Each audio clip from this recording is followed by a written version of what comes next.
Dear students, good morning. ഇന്നലെ ചെയ്ത problems എല്ലാവരും ചെയ്ത് നോക്കിയിട്ടുണ്ടായിരിക്കുമെന്ന് കരുതുന്നു. അടുത്ത പരീക്ഷയ്ക്കുള്ളത് ഞായറാഴ്ച നടക്കുന്ന പരീക്ഷ ഉണ്ട്.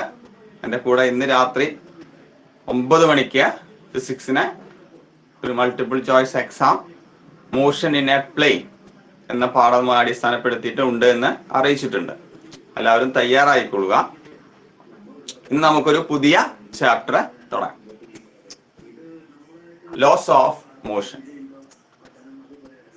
ചലനവുമായി ബന്ധപ്പെട്ട ന്യൂട്ടന്റെ നിയമങ്ങളാണ് ഈ ചാപ്റ്ററിൽ പ്രധാനമായിട്ടും ഡിസ്കസ് ചെയ്യുന്നത്. നോക്കൂ, ഇതിലെ ഫോക്കസ് ഏരിയ എന്ന് പറഞ്ഞ് നമുക്ക് തന്നിട്ടുള്ളത് 3 ഹെഡിങ്ങുകളാണ്. 3 ഹെഡിങ്ങുകൾ എന്ന് പറഞ്ഞാൽ അത്യാവശ്യം വലിയ ഹെഡിങ്ങുകൾ തന്നെയാണ്. ന്യൂട്ടന്റെ second law of motion, law of conservation of linear momentum, linear മൊമെന്റുമായി ബന്ധപ്പെട്ട law, then friction and circular motion. ഇങ്ങനെ 3 പ്രധാനപ്പെട്ട ഏരിയകളാണ് നമ്മളോട് ഫോക്കസ് ചെയ്യാൻ പറഞ്ഞിട്ടുള്ളത്. എങ്കിലും ഇതിൽ പല കാര്യങ്ങളും ചിലപ്പോൾ നമുക്ക് മറ്റു ടോപ്പിക്കിലേക്ക് കയറി സംസാരിക്കേണ്ടി വരും. അതിലെ പ്രധാനപ്പെട്ട പോയിന്റ്സ് ആണ് ഞാൻ ബോർഡിൽ എഴുതി വെച്ചിട്ടുള്ളത്. ഫ്രിക്ഷൻ വരെയുള്ള ടോപ്പിക്കുകൾ ഇന്നിപ്പോൾ ഡിസ്കസ് ചെയ്യാൻ ഉദ്ദേശിക്കുന്നതും ഫ്രിക്ഷൻ വരെയുള്ള ടോപ്പിക്കുകളെയാണ്. എത്ര എത്തുമെന്ന് നമുക്ക് പറയാൻ പറ്റില്ല, എങ്കിലും നമുക്ക് ഡിസ്കഷൻ സ്റ്റാർട്ട് ചെയ്യാം. നിങ്ങൾ ഫോഴ്സ് എന്ന് പറയുന്ന ഫിസിക്കൽ ക്വാണ്ടിറ്റിയെ കുറിച്ച് കേട്ടിട്ടുള്ളത്? എന്താണ് ഫോഴ്സ് എന്ന് ചോദിച്ചാൽ, ഒരു വസ്തു ചലിക്കാൻ വേണ്ടി നമ്മൾ അതിന്റെ മുകളിൽ കൊടുത്തിട്ടുള്ള എന്താണോ അതിനെയാണ് ഫോഴ്സ് എന്ന് വിളിക്കാൻ പറ്റുന്നത്. അപ്പൊ ഫോഴ്സിന് വസ്തുവിനെ ചലിപ്പിക്കാൻ മാത്രമേ പറ്റുള്ളൂ എന്നുള്ളൊരു സംശയം വരും.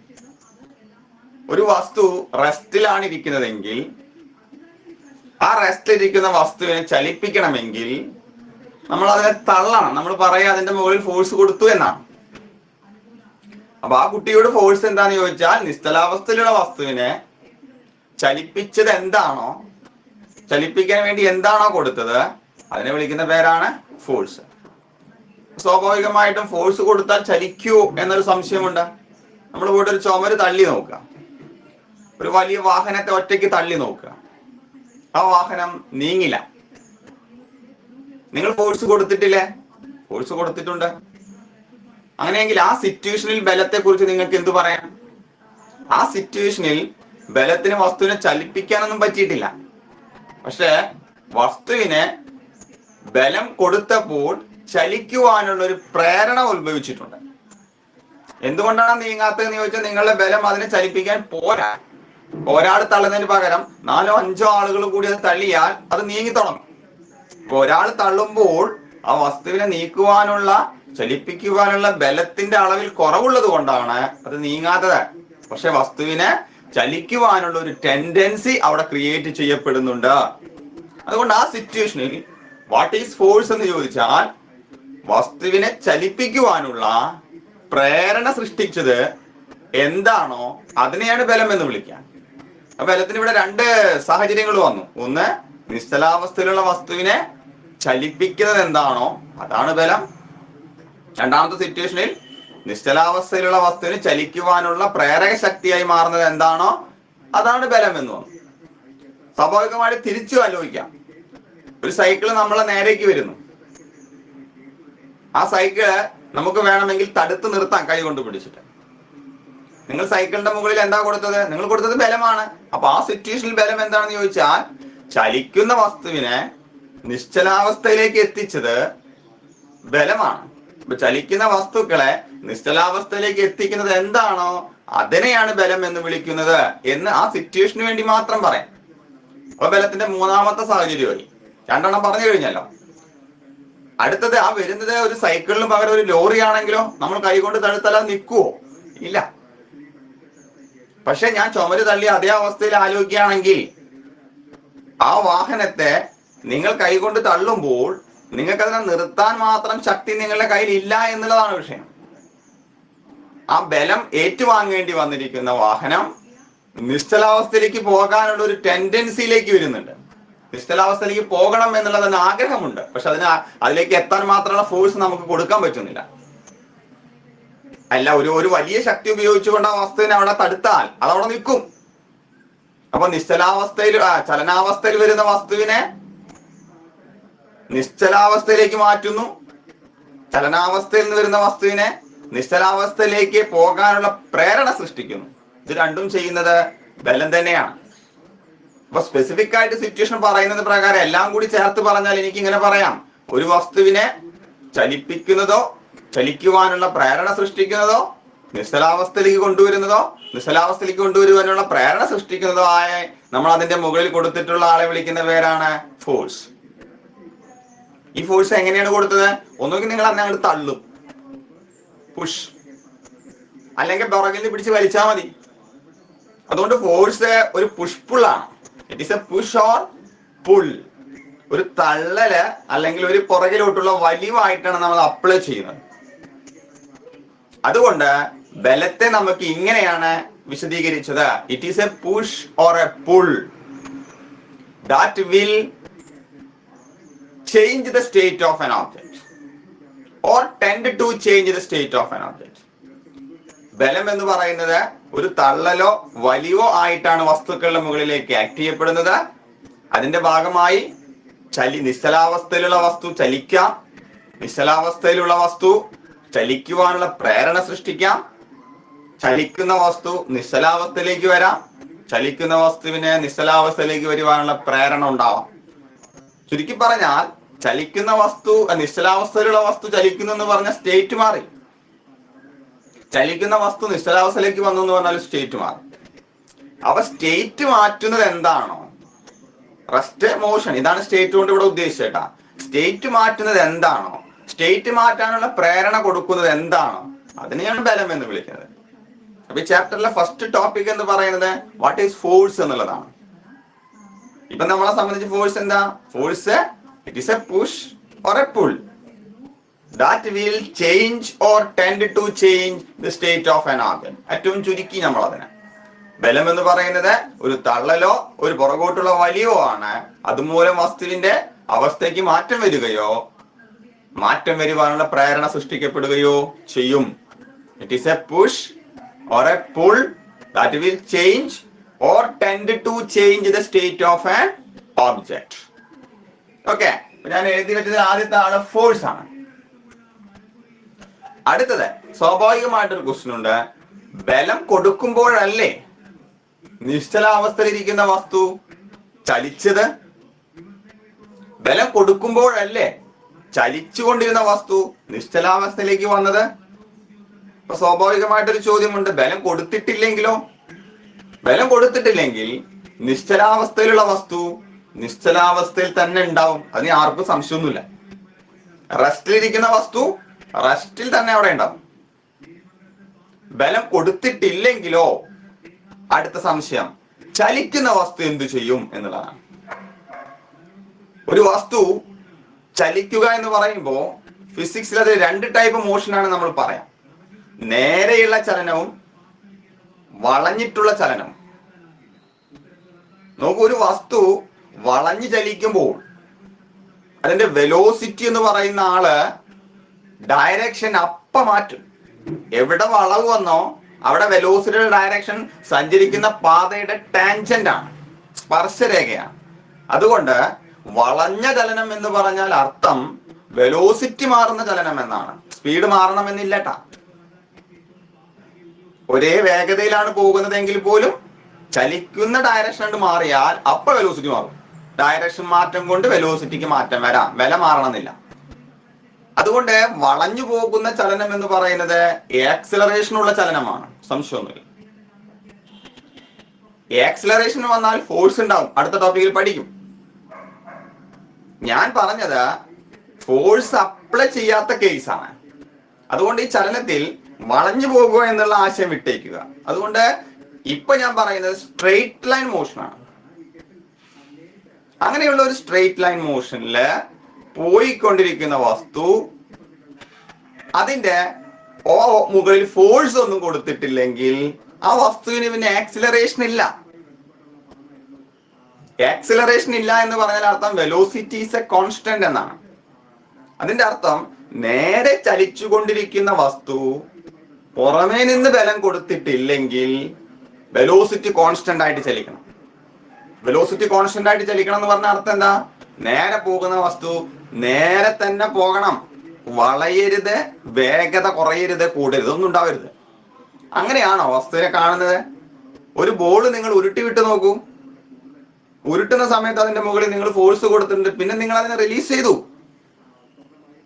അങ്ങനെയെങ്കിൽ ഒരു വേഗതയിൽ ഉരുണ്ടുകൊണ്ടിരിക്കുന്ന ബോള് പുറമേ നിന്ന് ബലമില്ലെങ്കിൽ അതേ വേഗതയില് മുന്നോട്ടേക്ക് പോയിക്കൊണ്ടിരിക്കണം.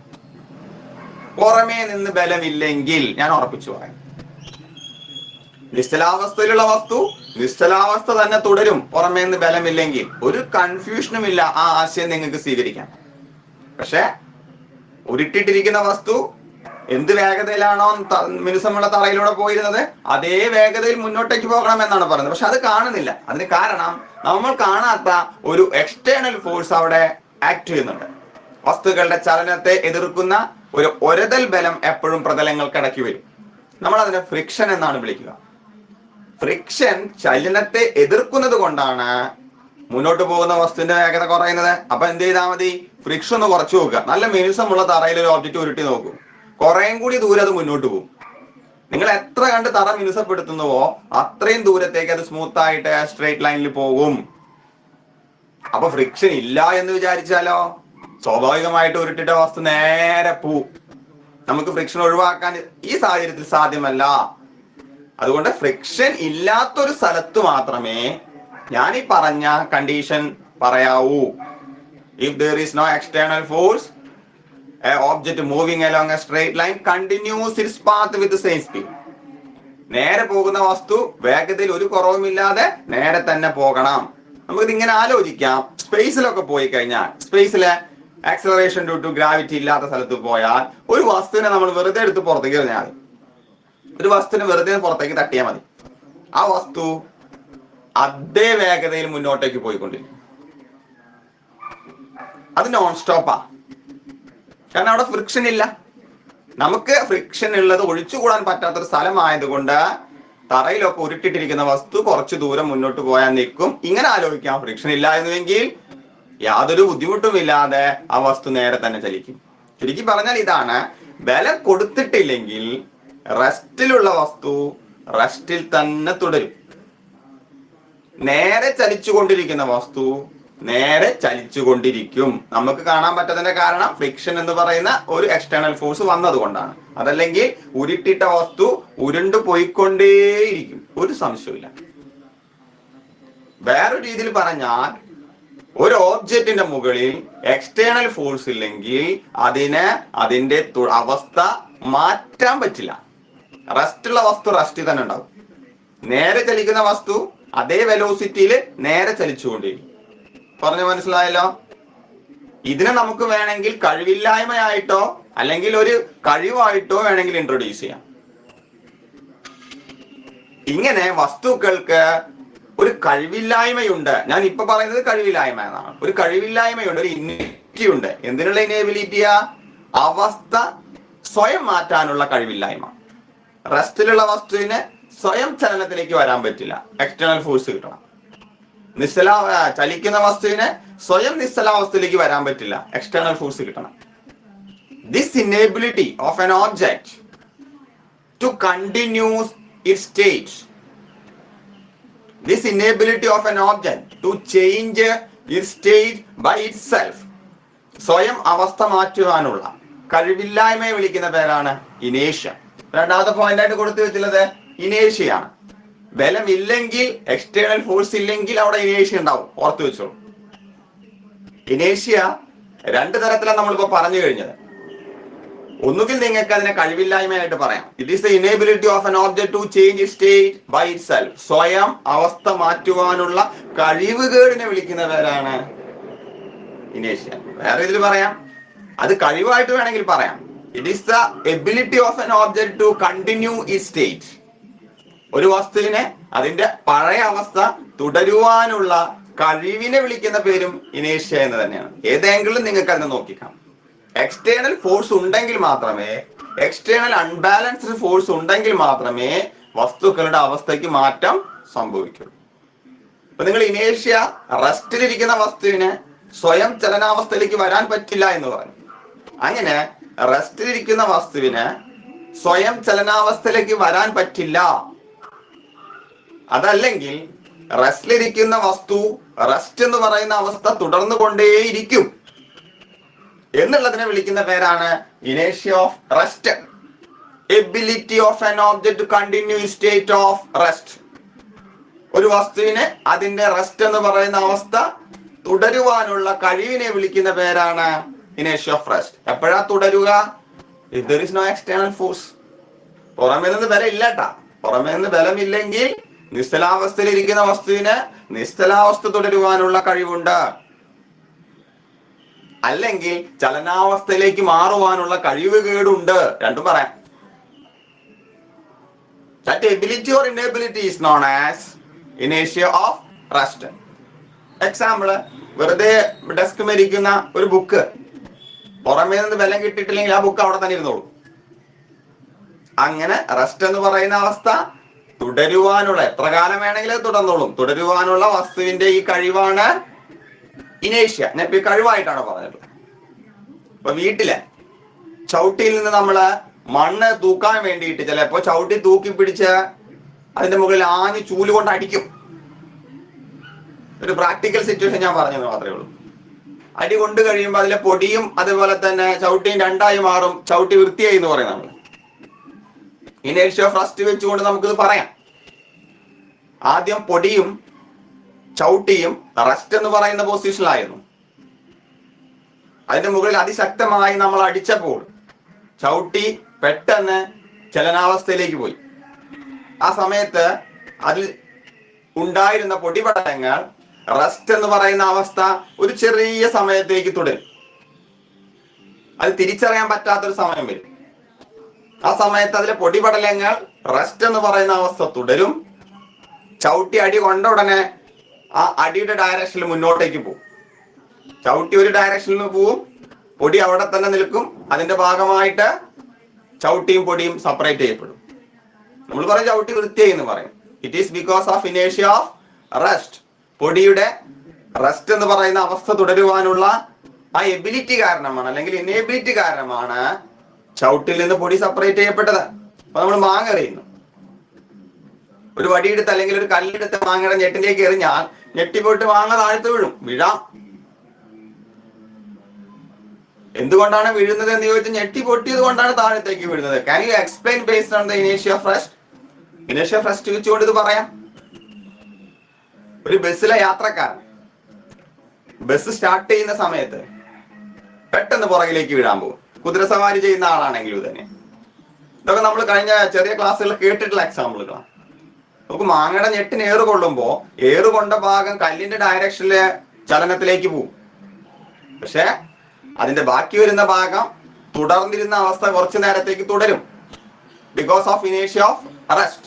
റെസ്റ്റിൽ തുടരാനുള്ള ടെൻഡൻസി കാരണം ഞെട്ടിയുടെ മാങ്ങ ഉൾപ്പെടുന്ന ഭാഗം അവിടെ റെസ്റ്റിൽ തുടരുകയും ഞെട്ടിയുടെ ഭാഗം ചലിക്കുകയും ചെയ്യും. ഞെട്ടി പൊട്ടുന്നതാണെങ്കിൽ ഇതുകൊണ്ട് ഞെട്ടി പൊട്ടുകയും മാങ്ങ താഴെ വീഴുകയും ചെയ്യും. ദിസ് ഹാപ്പൻസ് ബിക്കോസ് ഓഫ് ഇനേഷ്യ ഓഫ് റെസ്റ്റ്. പെട്ടെന്ന് ബസ് മുന്നോട്ടെടുത്താൽ അതിൽ വരെ ബസ്സിലുണ്ടായിരുന്ന യാത്രക്കാരനും ബസ്സും എല്ലാം റെസ്റ്റ് ആയിരുന്നു. അവയ്ക്ക് തുടരാനുള്ള ആഗ്രഹം എന്താണ്? റെസ്റ്റ് തന്നെയാണ് ഇനേഷ്യ കാരണം. പെട്ടെന്ന് വണ്ടി മുന്നോട്ടേക്ക് പോയി. വണ്ടി മുന്നോട്ടേക്ക് പോകുമ്പോൾ വണ്ടിയുമായി ടച്ച് ചെയ്ത് നിൽക്കുന്ന നമ്മുടെ ലോവർ പാർട്ട് വണ്ടിയുടെ കൂടെ മുന്നോട്ടേക്കാ പോകും, അത് ഐഡന്റിഫൈ ചെയ്തിട്ട്. പക്ഷെ വളരെ ചെറിയൊരു സമയം, ഫ്രാക്ഷൻ ഓഫ് എ സെക്കൻഡ്, നമ്മളുടെ തല ഉൾപ്പെടുന്ന ഭാഗം ഈ പറയുന്ന അവസ്ഥാ മാറ്റം തിരിച്ചറിയില്ല. അതിന്റെ ഭാഗമായിട്ട് തല ഉൾപ്പെടുന്ന ഭാഗം ഫോഴ്സ് കിട്ടാനുള്ള ഈ ഡിലേ കാരണം അതിന്റെ പഴയ അവസ്ഥ തുടരും. പഴയ അവസ്ഥ എന്താ? റെസ്റ്റ് ആണ്. അപ്പൊ തല ഉൾപ്പെടുന്ന ഭാഗം റെസ്റ്റിൽ നിൽക്കും, കാല് ഉൾപ്പെടുന്ന ഭാഗം വണ്ടിയുടെ കൂടെ പോകും. ഒരാൾ നമ്മൾ ബാക്കിലേക്ക് പിടിച്ച് വലിച്ചതുപോലെ നമ്മൾ ബാക്കിലോട്ട് മറിഞ്ഞു വീഴാൻ പോകും. ബിക്കോസ് ഓഫ് ഇനേഷ്യ ഓഫ് റെസ്റ്റ്. കുതിര സവാരിക്കാരൻ എന്നുള്ളത് ബസ്സിന് പകരം കുതിര എന്ന് ആലോചിച്ചാൽ മതി. All these are examples of ഇനേഷ്യ ഓഫ് റെസ്റ്റ്. ശരിക്കും പറഞ്ഞ ഇത്രയേ ഉള്ളൂ. എക്സ്റ്റേണൽ ഫോഴ്സ് ഇല്ലെങ്കിൽ റെസ്റ്റിലിരിക്കുന്ന വസ്തു റെസ്റ്റ് തുടരാൻ എപ്പോഴും ആഗ്രഹിക്കുന്നുണ്ട്. അങ്ങനെ ഒരു വസ്തുവിനെ അതിന്റെ റെസ്റ്റ് എന്ന് പറയുന്ന അവസ്ഥ തുടരുവാനുള്ള ടെൻഡൻസിയെ, കഴിവിനെ വിളിക്കുന്ന പേരാണ് ഇനേഷ്യ ഓഫ് റെസ്റ്റ്. അടുത്ത ഇനേഷ്യ ഓഫ് മോഷൻ നോക്കാം. ഒരു വസ്തുവിന് അതിന്റെ ചലനം എന്നുള്ള അവസ്ഥ തുടരുവാനുള്ള ഇഷ്ടത്തിനെ വിളിക്കുന്ന പേരാണ്, എബിലിറ്റിയെ വിളിക്കുന്ന പേരാണ് ഇനേഷ്യ of motion. Ability of an object to continues its motion. Motion എങ്ങനെയായിരിക്കണം? ഒരേ വെലോസിറ്റിയിലായിരിക്കണം എക്സ്റ്റേണൽ ഫോഴ്സ് ഇല്ലെങ്കിൽ. വളയരുത് കേട്ടോ, കാരണം ഇത് രണ്ടും വരുമ്പോഴും എക്സ്റ്റേണൽ ഫോഴ്സ് വരികയാണ്. വേഗത മാറണമെങ്കിൽ ഫോഴ്സ് വേണം, ഡയറക്ഷൻ മാറണമെങ്കിൽ ഫോഴ്സ് വരും. അതുകൊണ്ട് മോഷൻ എന്ന് പറഞ്ഞാൽ എപ്പോഴും ഏതേ മനസ്സിലുണ്ടാകാൻ പാടുള്ളൂ? ഒരേ വേഗതയിൽ നേരെ മാത്രം ചലിക്കുന്ന ചലനം എന്ന അർത്ഥത്തിൽ എടുക്കണം. അങ്ങനെ നേരെ മാത്രം ഒരേ വേഗതയിൽ ചലിച്ചു കൊണ്ടിരിക്കുന്ന വസ്തുവാണെങ്കിൽ ആ വസ്തു എക്സ്റ്റേണൽ ഫോഴ്സ് ഇല്ലെങ്കിൽ നേരെ ചലിച്ചു കൊണ്ടിരിക്കും. വസ്തുവിനെ ചലിച്ചു കൊണ്ടിരിക്കാനുള്ള പ്രേരണയായിരിക്കും എപ്പോഴും ഉണ്ടായിരിക്കുക. This ability of an object to continue its motion along a straight line is called inertia of motion.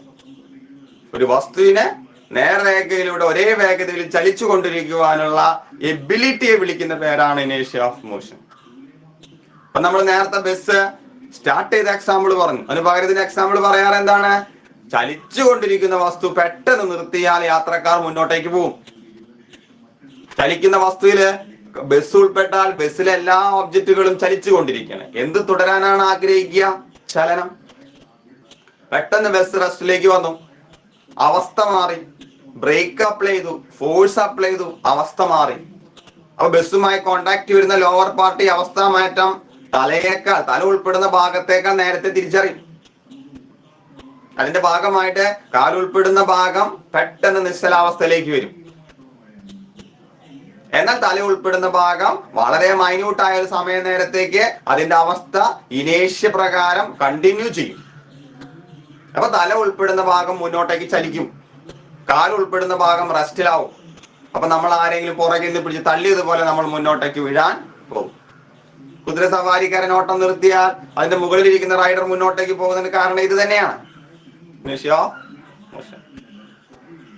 നമ്മള് ലോങ് ജമ്പ് ഒക്കെ ചെയ്യുന്ന ആളുകളെ ശ്രദ്ധിച്ചു നോക്കൂ. അവൾ കുറെ ദൂരം ഓടി വന്ന ആ ഓട്ടത്തിന്റെ സ്പീഡിലാണ് എടുത്ത് ചാടാറുള്ളത്. അല്ലാതെ ഓടി വന്ന് അവിടെ ഒന്ന് റെസ്റ്റ് ചെയ്ത് ഒന്ന് ആലോചിച്ചെടുത്ത് ചാടില്ല ചെയ്യാം. ഓടി വന്ന് എടുത്ത് ചാടും. അതിന് കാരണം എന്താന്ന് ചോദിച്ചാൽ, അങ്ങനെ ഓടി വരുമ്പോൾ അയാളുടെ ശരീരത്തിനൊരു വേഗതയുണ്ട്. എടുത്തു ചാടുന്ന സമയത്ത് ശരീരം അതേ വേഗതയിൽ, ശ്രദ്ധിക്കുക, ഇനേഷ്യ ഓഫ് മോഷനില് വേഗത മാറണ്ടെന്നാ പറഞ്ഞിട്ടിരിക്കുന്നത്. അപ്പൊ അതേ വേഗതയിൽ ആ ശരീരം മുന്നോട്ടേക്ക് പോകും. ബിക്കോസ് ഓഫ് ഇനേഷ്യ ഓഫ് മോഷൻ. അതിന്റെ ഭാഗമായിട്ട് കൂടുതൽ ദൂരത്തേക്ക് എടുത്ത് ചാടാൻ സാധിക്കും. ഇറ്റ് ഈസ് ബിക്കോസ് ഓഫ് ഇനേഷ്യ ഓഫ് മോഷൻ. ഓക്കെ, ഇനേഷ്യ ഓഫ് മോഷനിൽ തന്നെ ചിലപ്പോൾ ഇനേഷ്യ ഓഫ് ഡയറക്ഷനും കൂടി നമുക്ക് പരിഗണിക്കേണ്ടി വരും. സ്വയം ഡയറക്ഷൻ മാറ്റുവാനും വസ്തുക്കൾക്ക് പറ്റില്ല. സ്വയം ചലനാവസ്ഥയിൽ നിന്ന് നിശ്ചലാവസ്ഥയിലേക്ക് വരാൻ പറ്റില്ല എന്ന് പറഞ്ഞതിന് ഇനേഷ്യ ഓഫ് മോഷൻ എന്നാണ് വിളിച്ചത്.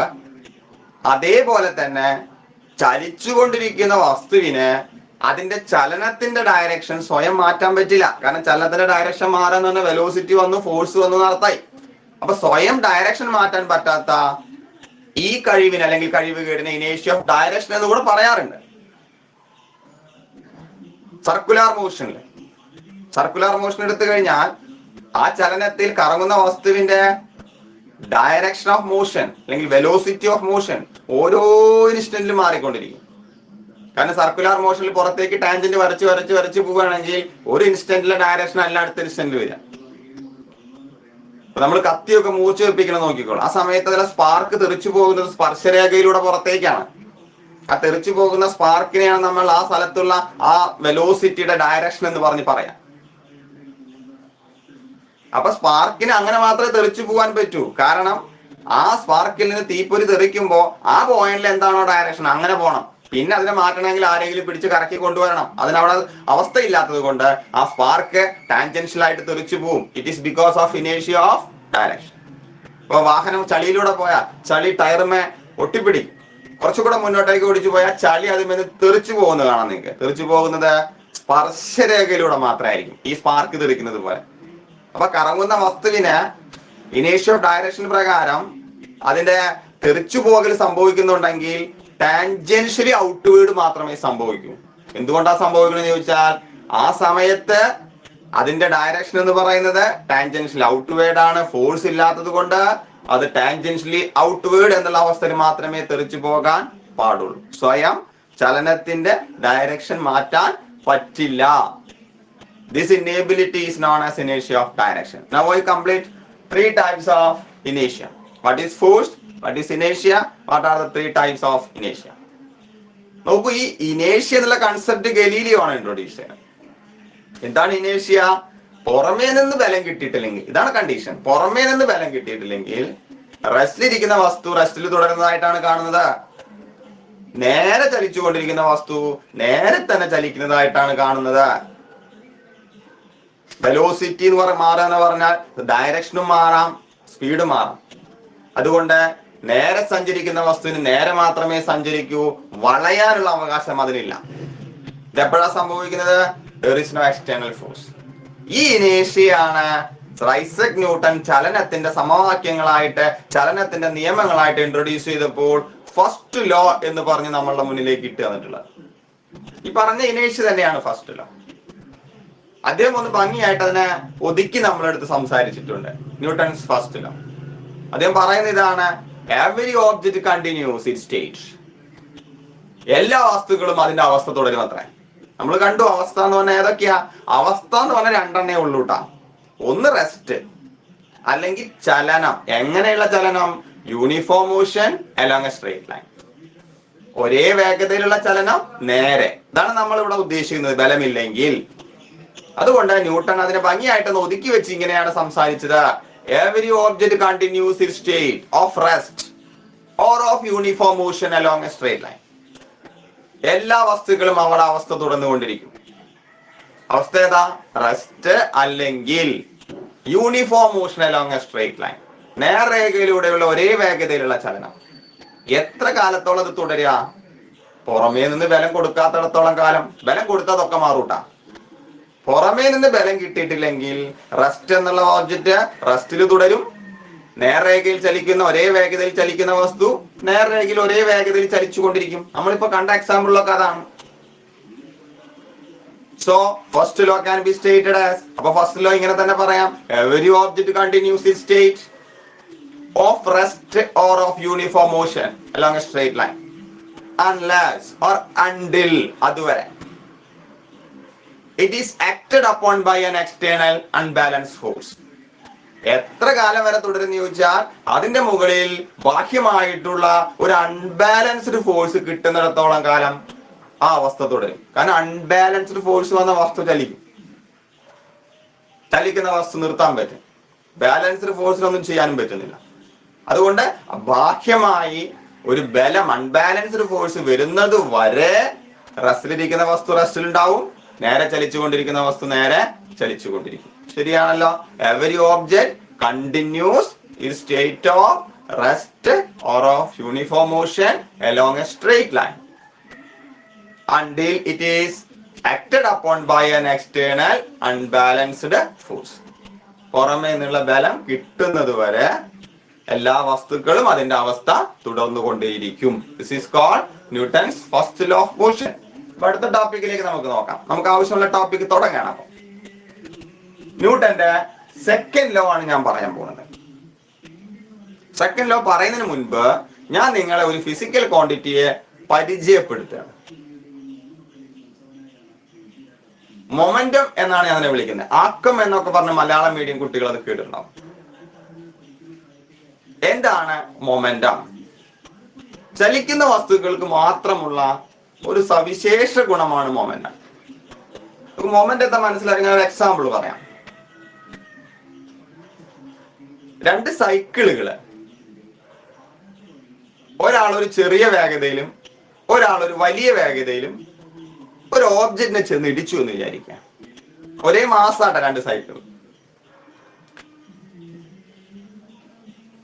ഒന്ന് മാസ്, ഒന്ന് വെലോസിറ്റി. ഇത് വെച്ചിട്ടാണ് ഞാൻ പറയുന്നത്.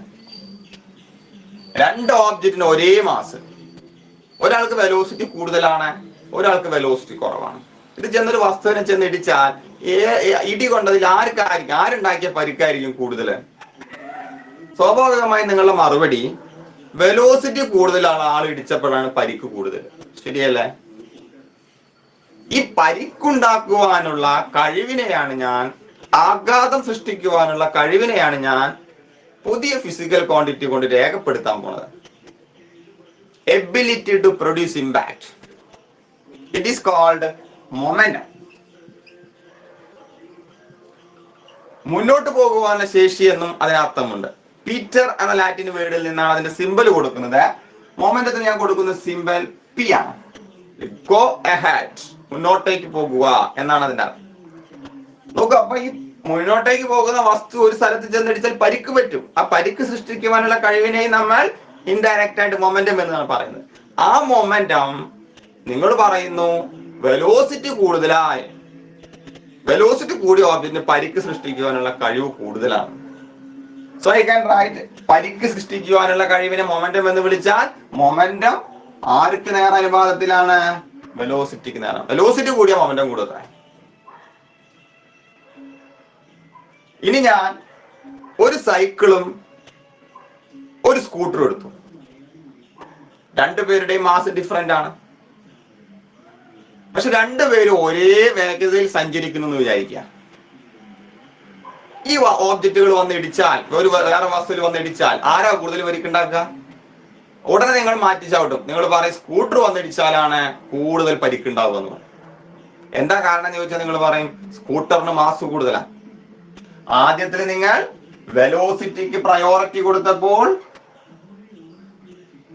രണ്ടാമത്തേത് നിങ്ങൾ പരിക്കുണ്ടാക്കുന്ന ആളെ ആർക്ക് പ്രാധാന്യം കൊടുത്തിട്ടാ പറയണത്?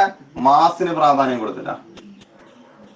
അപ്പൊ മാസ് കൂടിയ വസ്തുവിനെ ചലിക്കുന്നുണ്ടെങ്കിൽ പരിക്കുണ്ടാക്കുവാനുള്ള ശേഷി കൂടുതലാണ്. പരിക്കുണ്ടാക്കുവാനുള്ള ശേഷിയെ മൊമെന്റം എന്നാണ് വിളിക്കുന്നതെങ്കിൽ തീർച്ചയായിട്ടും നിങ്ങൾക്ക് പറയാം momentum is directly proportional to mass. Velocity കൂടിയ വസ്തുവിന് മാസ് കൂടുതൽ, വെലോസിറ്റി നോക്കിയിട്ട് പറയാം മാസ് സെയിം ആണെങ്കിൽ. മാസ് കൂടിയ വസ്തുവിന് മൊമെന്റ് ഉണ്ടാക്കാനുള്ള കഴിവ് കൂടുതലാണ്, വെലോസിറ്റി നോക്കിയിട്ട് പറയാം. ഞാൻ മൂന്നാമതൊരു എക്സാമ്പിൾ കൂടെ പറയുന്നു. സൈക്കിളും സ്കൂട്ടറും തന്നെയാണ്. നോക്കൂ, സൈക്കിളിന്റെ മാസ് ഒരു 10 കിലോഗ്രാമാണ്. അത് പോകുന്ന വെലോസിറ്റി ഒരു 1000 മീറ്റർ പെർ സെക്കൻഡാണ്. സ്കൂട്ടറിന്റെ മാസ് ഒരു 100 കിലോഗ്രാമാണ്. അത് പോകുന്ന വെലോസിറ്റി ഒരു 10 മീറ്റർ പെർ സെക്കൻഡ് ആണെന്ന് വിചാരിക്കും. ഈ ഓബ്ജക്റ്റുകൾ വന്നിടിച്ചാൽ, ഒരു വസ്തുവിൽ വന്നിടിച്ചാൽ ആരാ പരിക്ക് കൂടുതൽ ഉണ്ടാക്കുക? സൈക്കിള്. വളരെ നിസ്സാരക്കാരൻ എന്നുള്ള കൺസെപ്റ്റിൽ ആലോചിച്ചാൽ മാസ് കുറവല്ലേ? പക്ഷെ ഒരാൾക്ക് മാസ് കുറവാണെങ്കിൽ അപ്പുറത്തെ ആൾക്ക് വെലോസിറ്റിയും കുറവുണ്ട്. ഇതിലിപ്പോ ഏതെടുക്കും ചോദിച്ചാൽ സ്വാഭാവികമായിട്ടൊരു കൺഫ്യൂഷൻ വരും. കാരണം നേരത്തെ പറഞ്ഞ രണ്ട് ഓപ്ഷനും ഈ ഓബ്ജക്റ്റുകൾക്ക് വ്യത്യസ്തമായിട്ടാണ് വന്നിട്ടുള്ളത്. അപ്പൊ നമ്മൾ പരിക്കുണ്ടാക്കുവാനുള്ള ശേഷി ആരാണെന്ന് ആലോചിക്കുക. ഇത് രണ്ടും ഗുണിച്ചു നോക്കിയിട്ടാണ്. 10 × 1000 10,000, 100 × 10 1000. നോക്കൂ, സ്കൂട്ടറിന് മാസും വെലോസിറ്റിയും കൂടി ഗുണിച്ചപ്പോ 1000 കിട്ടുന്നുള്ളൂ. അതേസമയം സൈക്കിളിന് അത് 10,000 ഉണ്ട്. അപ്പൊ കുട്ടി കൊടുക്കുന്ന മറുപടി എന്താണ്? സൈക്കിൾ ഇടിച്ചാലാണ് കൂടുതൽ പരിക്ക് വരിക, കനം കൂടിയ മോട്ടറിനേക്കാൾ. അത് വെലോസിറ്റി കൂടിയത് കൊണ്ട് മാത്രമല്ല, മാസെ ഗുണിക്കണം വെലോസിറ്റിയാണ് നോക്കേണ്ടത്. നേരത്തെ പറഞ്ഞ എക്സാമ്പിളുകളിൽ ഗുണിച്ച് നോക്കേണ്ട ആവശ്യമില്ല. കാരണം ഒരു ക്വാണ്ടിറ്റി രണ്ടാൾക്ക് സെയിം ആയിരുന്നു. ഇവിടെ സെയിം അല്ല. മാസ് സെയിം ആയാൽ വെലോസിറ്റി കൂടിയ ആൾ പ്രശ്നം ഉണ്ടാക്കും. വെലോസിറ്റി സെയിം ആയാൽ മാസ് കൂടിയ ആൾ പ്രശ്നം ഉണ്ടാക്കും. മാസും വെലോസിറ്റിയും ഡിഫറെന്റ് ആയി വരുന്ന ആളുകൾക്ക് മാസും വെലോസിറ്റിയും ഗുണിച്ച് കിട്ടുന്ന വില ആർക്കാണോ കൂടുതൽ നോക്കുക, അയാൾ കൂടുതൽ പ്രശ്നം ഉണ്ടാക്കും. ഇവിടെ പ്രശ്നം വരുന്ന സൈക്കിളിനാണ്. നീ വീണ്ടും എക്സാമ്പിൾ ഞാൻ മാറ്റുന്നു. Motorcycle 100 metre per second ഗുണിച്ചെങ്കിലോ? പക്ഷെ ശരിക്കും കൺഫ്യൂഷനായി. ആരാണ് പ്രശ്നം ഉണ്ടാക്കുക? രണ്ടും ഗുണിച്ചു നോക്കി, രണ്ടുപേരുടെയും വില സെയിം കിട്ടും. അതിന്റെ അർത്ഥം എന്താണെന്നറിയോ? രണ്ടുപേരും ഉണ്ടാക്കുന്ന ആഘാതം, പരിക്ക് മറ്റു വസ്തുക്കളിൽ സെയിം ആയിരിക്കും എന്നുള്ളതാണ്. അപ്പൊ ആഘാതം ഉണ്ടാക്കുവാനുള്ള, പരിക്ക് സൃഷ്ടിക്കുവാനുള്ള, ഫോഴ്സ് പ്രൊഡ്യൂസ് ചെയ്യുവാനുള്ള, കാരണം പരിക്ക് ഉണ്ടാകുക എന്ന് പറഞ്ഞാൽ ഇടി കൊണ്ട ആൾക്ക് മൊമെന്റ് എന്താണെന്നോ ആഘാതം എന്താണെന്നോ ഒന്നും അറിയില്ല. അയാൾക്ക് നല്ല ശക്തി, ഒരു ഇടി മേലെ കിട്ടി, ഒരു ഫോഴ്സ് കിട്ടിയെന്നേ പറയുള്ളൂ. നമ്മൾ ടെക്നിക്കലായിട്ട് സംസാരിച്ച് പോകുമ്പോഴാണ് ആഘാതം, ഇമ്പാക്ട് എന്നുള്ള വാക്കൊക്കെ വരുന്നത്. അതുകൊണ്ട് പരിക്ക് സൃഷ്ടിക്കുവാനുള്ള കഴിവ് വസ്തുവിന്റെ മാസിനെ ഡിപ്പെൻഡ് ചെയ്യുന്നുണ്ട്, വസ്തുവിന്റെ വെലോസിറ്റിയെ ഡിപ്പെൻഡ് ചെയ്യുന്നുണ്ട്. എങ്ങനെ ഡിപ്പെൻഡ് ചെയ്യുന്നുണ്ട്? അവ ഗുണിച്ചു വരുന്ന രീതിയിൽ ഡിപ്പെൻഡ് ചെയ്യുന്നുണ്ട്, അല്ലാതെ ഒറ്റയ്ക്കല്ല dependence. So the new physical quantity momentum can be written as P is equal to product of mass and velocity. അതുകൊണ്ട് പുതിയൊരാളെ ഞാൻ നിങ്ങളെ പരിചയപ്പെടുത്താണ്. മൊമെന്റം എങ്ങനെ മൊമെന്റം അളക്കേണ്ടത്? ചലിക്കുന്ന വസ്തുവിന്റെ മാസിന് അതിന്റെ വെലോസിറ്റി കൊണ്ട് ഗുണിച്ചാൽ കിട്ടുന്ന ഫിസിക്കൽ ക്വാണ്ടിറ്റിയെ നിങ്ങൾ വിളിക്കേണ്ട പേരാണ് മൊമെന്റം. എന്ത് സിമ്പലാ കൊടുക്കുക? P. ഇതിൽ വെലോസിറ്റി വെക്ടറാ, മാസ് എന്ന് പറയുന്നത് ഒരു സ്കേലാറുവാ. ഒരു വെക്ടറിനെ ഒരു സ്കേലാർ കൊണ്ട് ഗുണിച്ചാലോ ഹരിച്ചാലോ ഉത്തരം വെക്ടറേ വരാൻ പാടുള്ളൂ. അതുകൊണ്ട് മൊമെന്റം എന്ന് പറയുന്ന ഫിസിക്കൽ ക്വാണ്ടിറ്റി ഒരു വെക്ടർ ക്വാണ്ടിറ്റിയാണ്. What is momentum? മൊമെന്റം ഇത്രയും നമ്മൾ വിശദീകരിക്കാൻ നിൽക്കില്ല, നമ്മൾ രണ്ടു വാക്കിൽ അവസാനിപ്പിക്കും. Momentum means it is the product of mass and velocity. നിങ്ങൾ ചോദ്യത്തിന് കൊടുക്കേണ്ട മറുപടി അതാ. What is momentum? It is the product of mass and velocity. പുതിയ ആളല്ലേ, അഡ്രസ്സും കാര്യങ്ങളൊക്കെ ഒന്ന് കിട്ടണം. It is a vector quantity. Unit വേണം, ഡയമെൻഷൻ വേണം. അതാണ് അഡ്രസ് കൊണ്ട് ഉദ്ദേശിച്ചത്. എന്തായിരിക്കും unit? Kilogram velocity metre per second. So unit will be kilogram metre per second.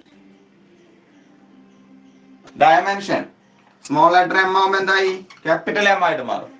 Velocity LT raised to -1. So it is MLT raised to -1. Momentum, it is the product of mass and velocity. Equation P സമം mv. It is a vector quantity. Direction is that of direction of velocity. Unit is kilogram meter per second. And dimension is ml t raised to -1. നോക്കൂ, ഞാൻ ന്യൂട്ടന്റെ second ലോയിലേക്ക് പോകുന്നതിന് മുന്നേ ആദ്യത്തെ ചവിട്ടുപടിയായിട്ടാണ് നിങ്ങൾക്ക് ഇയാളെ പരിചയപ്പെടുത്തിയത്. Peter to go ahead എന്ന വാക്കാണ് മൊമെന്റം കൊണ്ട് ഉദ്ദേശിക്കുന്നത്. ചലിക്കുന്ന വസ്തുവിന് മാത്രമേ മൊമെന്റം ഉള്ളൂ ട്ടാ. അപ്പൊ മൊമെന്റം ഉള്ള വസ്തു എന്ന് പറഞ്ഞാൽ നിങ്ങൾ ഉറപ്പിച്ചോളൂ, വസ്തു ചലിച്ചുകൊണ്ടിരിക്കുക. കാരണം വെലോസിറ്റി ഉണ്ടെങ്കിൽ മാത്രമേ മൊമെന്റത്തിന് എക്സിസ്റ്റൻസ് ഉള്ളൂ. അതുകൊണ്ട് ചിലപ്പോൾ ചില സന്ദർഭങ്ങളിൽ വാട്ട് ഈസ് മൊമെന്റം എന്ന് ചോദിച്ചാൽ ഇങ്ങനെയൊക്കെ ചിലർ പറയാറുണ്ട്. It is the total quantity of motion. ഒരു ചലനത്തിന്റെ ആകമൊത്ത ഇഫക്റ്റിനെ വിളിക്കുന്ന പേരാണ് മൊമെന്റം. ഇത് നേരെയുള്ള മൊമെന്റം ആണ് കേട്ടാ. വേറൊരു ചലനമുണ്ട്, കറക്കം വരുന്ന ഒരു ചലനം, റൊട്ടേഷൻ. അവിടെയും മൊമെന്റം ഉണ്ട്. റൊട്ടേഷണൽ മൊമെന്റം എന്നാണ് അതിനെ വിളിക്കുക, ആംഗുലാർ മൊമെന്റം എന്നാണ് അതിനെ വിളിക്കുക. അപ്പൊ ഇവിടുത്തെ മൊമെന്റത്തെ വേണമെങ്കിൽ സ്പെസിഫിക് ആയിട്ട് നേരെയുള്ള ചലനം എന്ന അർത്ഥത്തിൽ, റെക്റ്റിലീനിയർ മോഷൻ, ലീനിയർ മോഷൻ എന്ന അർത്ഥത്തിൽ ഈ മൊമെന്റത്തെ ലീനിയർ മൊമെന്റം എന്നാണ് പറയേണ്ടത്. So linear momentum of an object P is equal to mass into its velocity. Okay ആയല്ലോ? ഈ മൊമെന്റ് ഇൻട്രൊഡ്യൂസ് ചെയ്യുമ്പോൾ ഞാൻ പറഞ്ഞു പരിക്കുണ്ടാക്കുവാനുള്ള കഴിവാണ് അത്രേ മൊമെന്റ്. അപ്പൊ ഇടി കൊണ്ട വസ്തുവിന്റെ അവസ്ഥ ആലോചിച്ച് നോക്കൂ. അതിന്റെ മുകളിൽ ഫോഴ്സ് കിട്ടുന്നില്ലേ? ഈ ഫോഴ്സ് ആണ് സർ ഐസക് ന്യൂട്ടൺ സെക്കൻഡ് ലോയിൽ മൊമെന്റത്തിന്റെ ആശയത്തിലൂടെ നിങ്ങളുടെ മുന്നിലേക്ക് കൊണ്ടുവന്നത്. ഒരു സൈക്കിള് നല്ല വേഗതയിൽ ചലിച്ചുകൊണ്ടിരിക്കുന്നു. ടെക്നിക്കലി നമുക്ക് എന്ത് പറയാം? സൈക്കിളിന് ഒരു മൊമെന്റം ഉണ്ട്, ശരിയല്ലേ? ചലിക്കുന്ന വസ്തുവിന് മൊമെന്റം ഉണ്ട്. നമ്മുടെ ശരീരത്തിൽ സൈക്കിൾ വന്നിടിച്ചു, സൈക്കിളിന്റെ വേഗത മാറി, നമ്മൾ പറയുന്നു സൈക്കിളിന്റെ മൊമെന്റം മാറി. അപ്പൊ ഒരു വസ്തുവിൽ ചലിക്കുന്ന വസ്തു വന്ന് ഇടിക്കുമ്പോൾ മൊമെന്റത്തിൽ മാറ്റമുണ്ട്, ഉറപ്പ്. മൊമെന്റത്തിലെ മാറ്റം നമ്മൾ ഡെൽറ്റ പി എന്നാണ് രേഖപ്പെടുത്തുന്നതെങ്കിൽ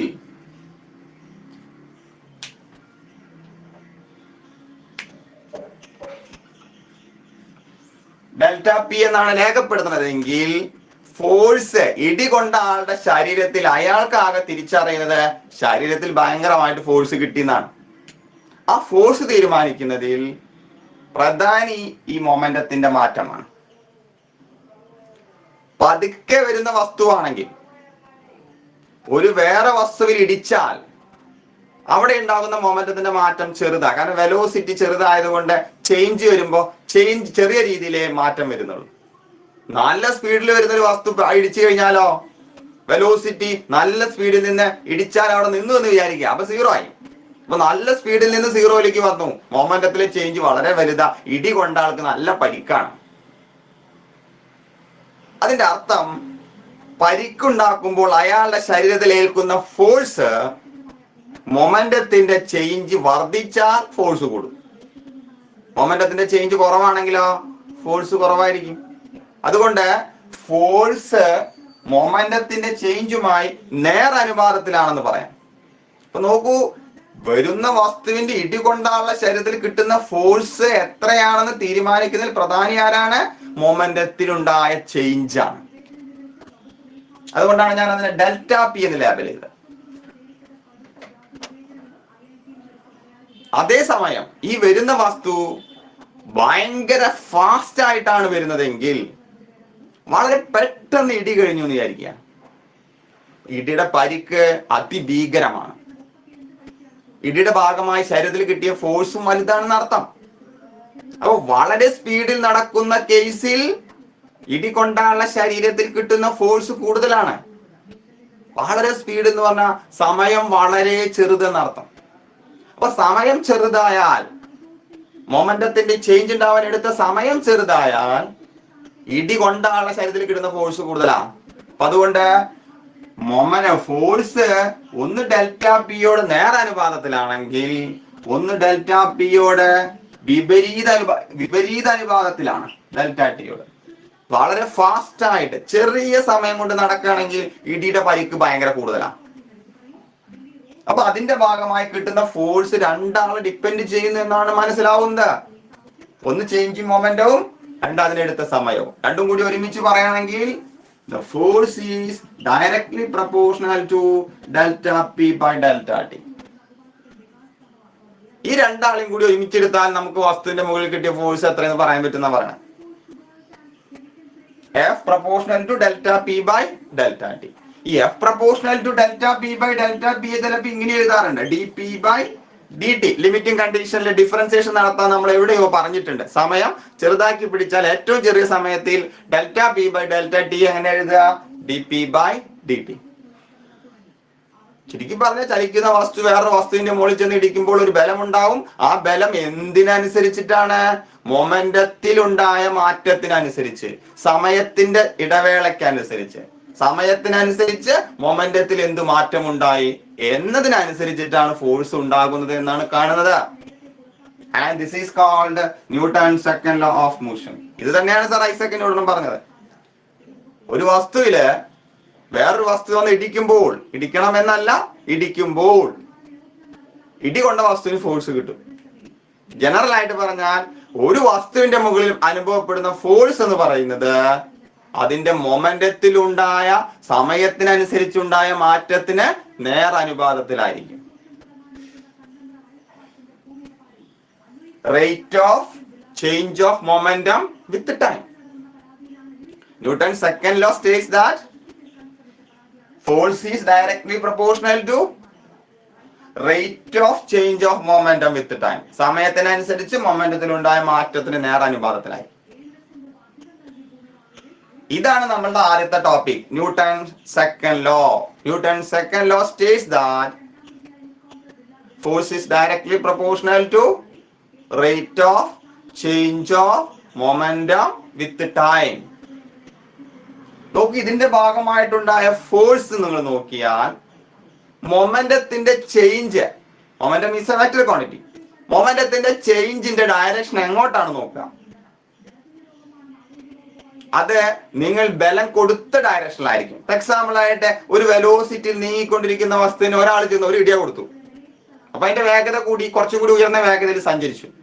അപ്പൊ ചെറിയ വെലോസിറ്റിയിൽ നിന്ന് വലിയ വെലോസിറ്റിയിലേക്ക് ഫോഴ്സ് കൊടുത്ത ഡയറക്ഷനിൽ അത് നീങ്ങി. മൊമെന്റത്തിന്റെ ചേഞ്ച് എടുത്തു, final momentum minus initial momentum. ആ മൊമെന്റത്തിന്റെ ചേഞ്ച് എടുത്ത ഡയറക്ഷൻ എവിടേക്കാ വരിക? ഫോഴ്സ് കൊടുത്ത ഡയറക്ഷനില. അതുകൊണ്ടാണ് ഞാൻ ഇതിന്റെ ഡയറക്ഷൻ കൂടി പറഞ്ഞിരിക്കുന്നത്. Force is directly proportional to rate of change of momentum with time. And which is acting, ആ ഫോഴ്സ് എങ്ങോട്ടാ കിട്ടുന്ന കൂടിയാ, and which is acting in the direction of changing momentum. എങ്ങോട്ടാണോ ചേഞ്ചിങ് മൊമെന്റ് ഉള്ളത് ആ ഡയറക്ഷനിൽ ഫോഴ്സും അനുഭവപ്പെട്ടു. This is called Newton's second law. Newton's second law states that force is directly proportional to rate of change of momentum with the time, and which is acting in the direction of changing moment. So F proportional to delta P by delta T or dP by dt.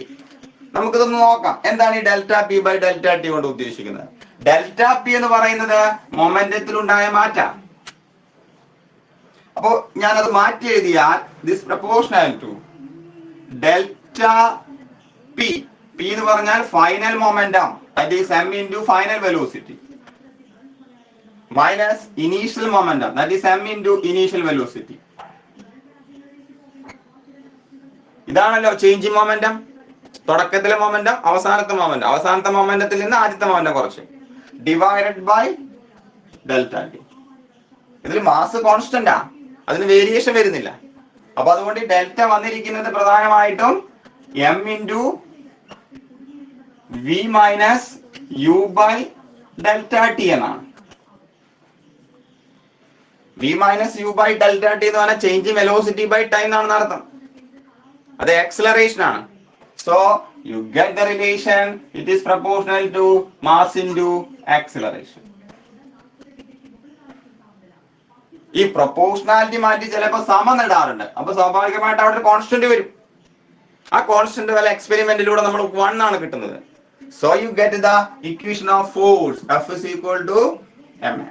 Newton derived the equation to measure the force acting on an object when there is a momentum change. F is equal to m into a, mass into acceleration. വേറെ relation അവിടെ എഴുതി വെച്ചിട്ടുണ്ട്, D P by D T. ഡിഫറൻസിയേഷന്റെ ഭാഷയാണത്. ഡിഫറൻസിയേഷന്റെ ഭാഷയിൽ പറയുകയാണെങ്കിൽ അതിന് ഇങ്ങനെ എഴുതാൻ, D by D T of പിക്ക് പകരം എം വി എന്ന് വരും, മാസ് ഇൻറ്റു വെലോസിറ്റി.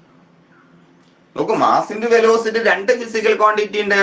അതിൽ ഒരു ഫിസിക്കൽ ക്വാണ്ടിറ്റി കോൺസ്റ്റന്റും ഒരു ഫിസിക്കൽ ക്വാണ്ടിറ്റി വേരിയബിളുമാണ്.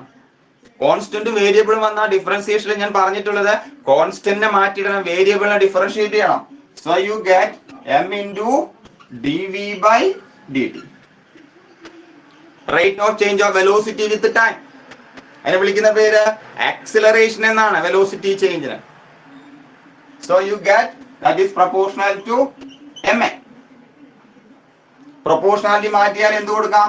സമം. ഒരു കോൺസ്റ്റന്റ് വരും, കോൺസ്റ്റന്റ് വില 1 ആയതുകൊണ്ട് സമട്ടാലും ഉത്തരത്തിൽ മാറ്റൊന്നുമില്ല, m എന്ന് കിട്ടും. ഇപ്പൊ രണ്ട് രീതിയിൽ പോയാൽ അവസാനിക്കണം എന്തെന്നെയാ? Force can be measured by the equation ma, mass into acceleration. This is the derivation of the equation of force by Newton. ഫോഴ്സിന്റെ ഇക്വേഷൻ ഡിറൈവ് ചെയ്യുന്നതാണ് ഞാൻ ഈ കാണിച്ചു വെച്ചിരിക്കുന്നത്. സെക്കൻഡ് ലോ പറഞ്ഞു, സെക്കൻഡ് ലോയിൽ നിന്ന് ഫോഴ്സിന്റെ ഇക്വേഷൻ ഡിറൈവ് ചെയ്തു. നോക്കൂ, ഫോഴ്സിന്റെ ഇക്വേഷൻ ഡിറൈവ് ചെയ്ത സ്ഥിതിക്ക് ഈ ഇക്വേഷൻ പ്രകാരം ഫോഴ്സിന്റെ യൂണിറ്റ്, മാസിന്റെ യൂണിറ്റ് കിലോഗ്രാം, ആക്സിലറേഷന്റെ unit metre per second square. അപ്പൊ kilogram metre per second square ആണ്. ഈ കിലോഗ്രാം മീറ്റർ പെർ സെക്കൻഡ് സ്ക്വയറിനെയാണ് നമ്മൾ ഒരു ന്യൂട്ടൺ എന്ന് വിളിക്കുന്നത്, ന്യൂട്ടന്റെ ഓർമ്മയ്ക്ക് വേണ്ടി. അതുകൊണ്ട് ഫോഴ്സിന്റെ unit kilogram metre per second square അല്ല കൊടുക്കേണ്ടത്, newton. 1 newton is equal to 1 kilogram metre per second square. Force is a vector quantity. Dimension എന്താ വരിക? m into a, mass into acceleration. So capital M into acceleration dimension lt raised to minus 2. So dimension is mlt raised to minus 2. Unit is Newton or kilogram second square, and it is a vector quantity. നോക്കൂ, vector quantity ആയതുകൊണ്ട് തന്നെ നിങ്ങൾക്ക് ഇതിനെ കഷ്ണങ്ങളായിട്ട് വേണമെങ്കിൽ എഴുതാട്ടോ. അത് മൊമെന്റത്തെയും എഴുതാമായിരുന്നു. കഷ്ണങ്ങളായിട്ട് എഴുതാന്ന് പറഞ്ഞാൽ റെക്ടാങ്കുലർ കമ്പോണൻസ് ആയിട്ട് അതിനെ മാറ്റാം. റെക്ടാങ്കുലർ കമ്പോണൻസ് ആയിട്ട് മാറ്റിയാൽ ഫോഴ്സിന് ഒരു എക്സ് കമ്പോണന്റ്, ഒരു വൈ കമ്പോണന്റ്, ഒരു സെഡ് കമ്പോണന്റ് എഴുതാം. 3D ആണെങ്കിൽ ഓരോ ഡയറക്ഷനിലേക്കും vector I cap J cap K cap. ഇതാണ് ഫോഴ്സ് വരിക കമ്പോണന്റ് വൈസ്. അപ്പുറത്തേക്ക് പോയാൽ that is equal to mass into, മാസിനെ കഷ്ണാക്കാൻ പറ്റില്ല കാരണം മാസ് സ്കേലാർ ആണ്, വെക്ടറിനെയാണ് റിസോൾവ് ചെയ്യുക. അതുകൊണ്ട് ആക്സലറേഷൻ വെക്ടർ ആയതുകൊണ്ട് ax ay az, എക്സിന് ഐ ക്യാപ്, വൈക്ക് ജെ ക്യാപ്, സെഡിന് കെ ക്യാപ് എന്ന് എഴുതാം. അപ്പൊ ഫോഴ്സ് കമ്പോണന്റ് വൈസ് ആയി. അപ്പൊ എക്സിലേക്ക് മാത്രമുള്ള കമ്പോണന്റ് എടുത്താലോ, എക്സിലേക്ക് മാത്രമുള്ള കമ്പോണന്റ് എഫ് എക്സ് ആണ്, ഇവിടെയാണെങ്കിൽ എം ഇൻറ്റു എ എക്സ് ആണ്. അപ്പൊ രണ്ടു ഭാഗത്ത് എക്സിലേക്ക് മാത്രമുള്ള ന്യൂട്ടന്റെ F is equal to M എന്നുള്ള ഇക്വേഷൻ എങ്ങനെ എഴുതാം, F X is equal to M into A X. ചില സ്ഥലത്ത് ഇത് ആവശ്യമില്ല, അതുകൊണ്ട് കമ്പോണന്റ് എടുത്ത് പറയുന്നത്. അപ്പൊ എഫ് ഐ എന്താവും, M into A Y, F Z is equal to M into A സെഡും ആയിരിക്കും. മനസ്സിലായല്ലോ? This is Newton's second law and derivation of force based on Newton's second law. So first law ആയി, second law ആയി. Second ലോയിലേക്ക് എത്തിക്കുന്നത് momentum എന്ന് പറയുന്ന ആശയമാണ്. മനസ്സിൽ വെച്ചോ. F proportional to dp by dt ആണ്. Rate of change of momentum with time ആണ്. സ്വാഭാവികമായിട്ട് അവിടെ ഒരു പ്രശ്നമുണ്ട്.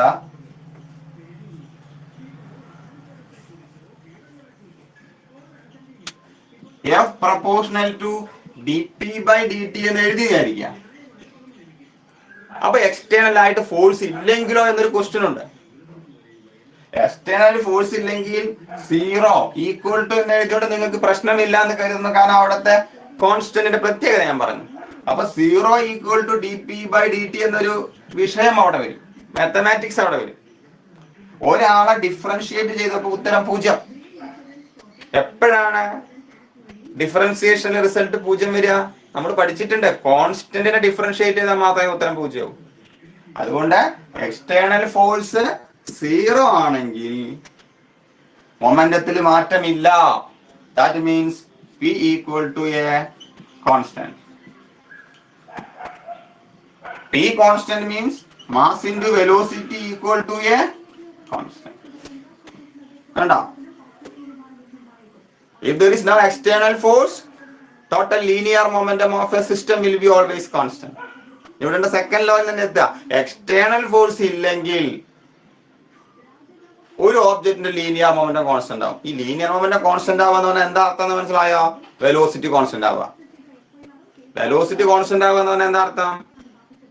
നേരെ തന്നെ സഞ്ചരിക്കണം, ഡയറക്ഷൻ മാറരുത്, സ്പീഡ് മാറരുത്. ഇതാണ് ഞാൻ പറഞ്ഞിട്ടുള്ള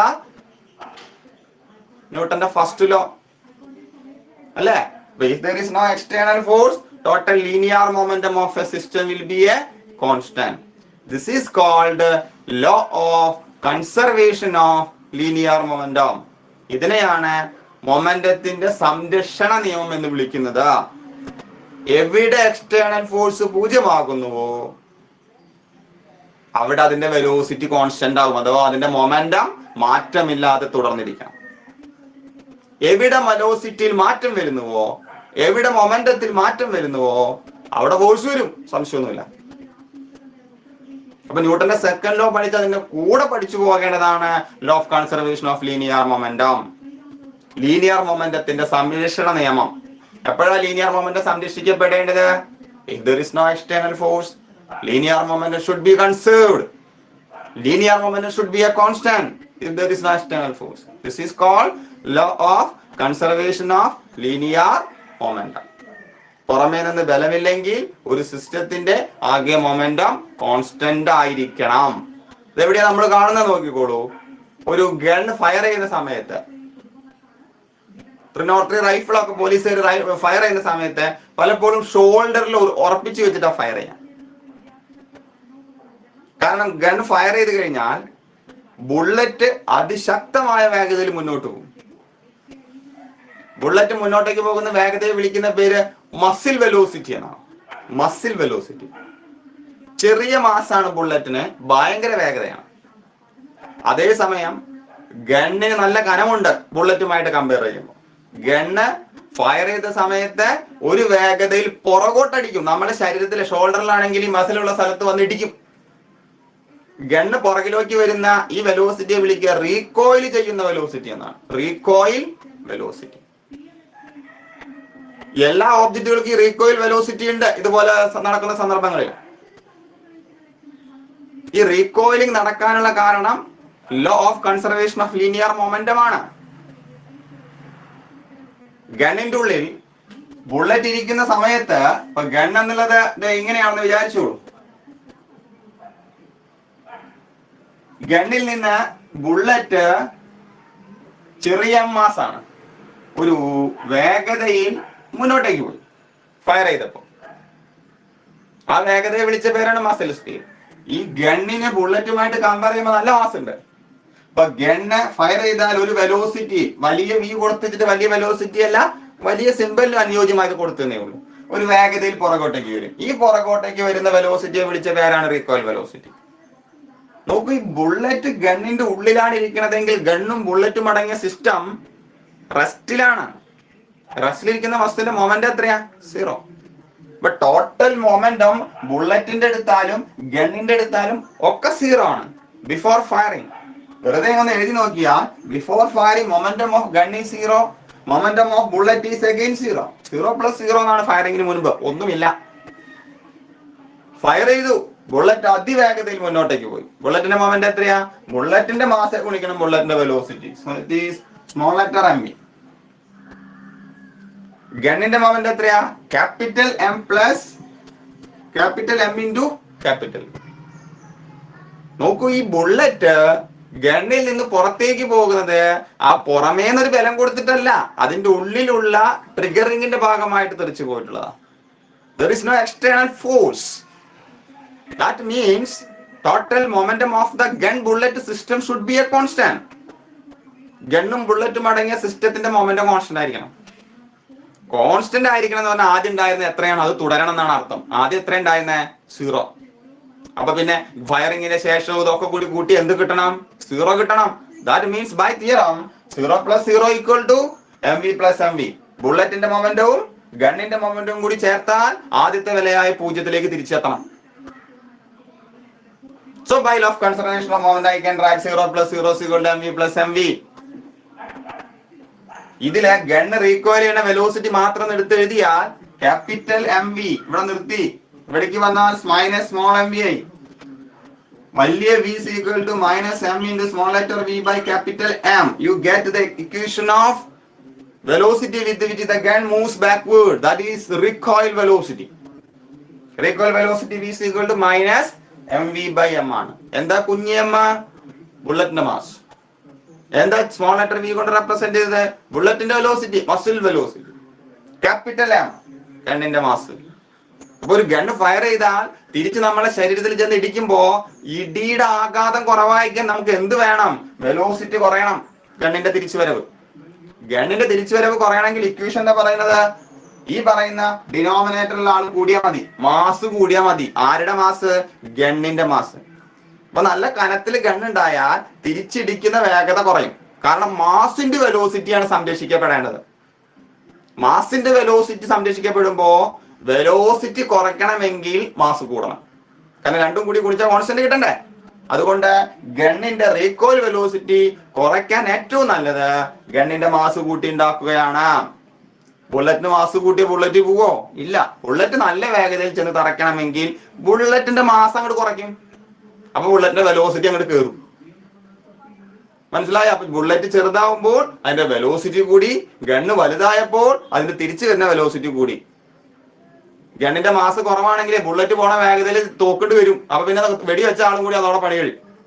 അതുകൊണ്ട് ഗണ്ണ് കൺസ്ട്രക്ട് ചെയ്യുമ്പോൾ ബുള്ളറ്റുമായിട്ട് കമ്പയർ ചെയ്യുമ്പോൾ മാസ് വളരെ കൂടുതലായിരിക്കണം. This velocity with which gun is moving backward is known as recoil velocity. And this is an example for law of conservation of linear momentum. Okay. തൽക്കാലം ഇന്നത്തെ ക്ലാസ് ഞാൻ അവസാനിപ്പിക്കുകയാണ്. ന്യൂട്ടന്റെ 3rd law ഒക്കെ നമുക്ക് അടുത്ത ക്ലാസ്സിൽ എക്സ്പ്ലെയിൻ ചെയ്യാം. Okay, thank you. ഇന്ന് 9 മണിക്ക് ഗൂഗിൾ ഫോമിൽ എക്സാം ഉണ്ട്. മോഷൻ ഇൻ എ പ്ലെയിൻ നിർബന്ധമായിട്ടും അറ്റൻഡ് ചെയ്യാം. അടുത്ത ശനിയാഴ്ച നിങ്ങളെ പാരന്റ്സ് മീറ്റ് വരും. അപ്പൊ നിങ്ങൾ അറ്റൻഡൻസ് ഒക്കെ ഞാൻ അവിടെ കാണിക്കും. പലരും ക്ലാസ്സിൽ ഇപ്പോഴും ഔട്ടാണ്. ആ സമയത്ത് അതിന് എക്സ്പ്ലനേഷൻ കൊടുത്തോളാം. Okay, thank you.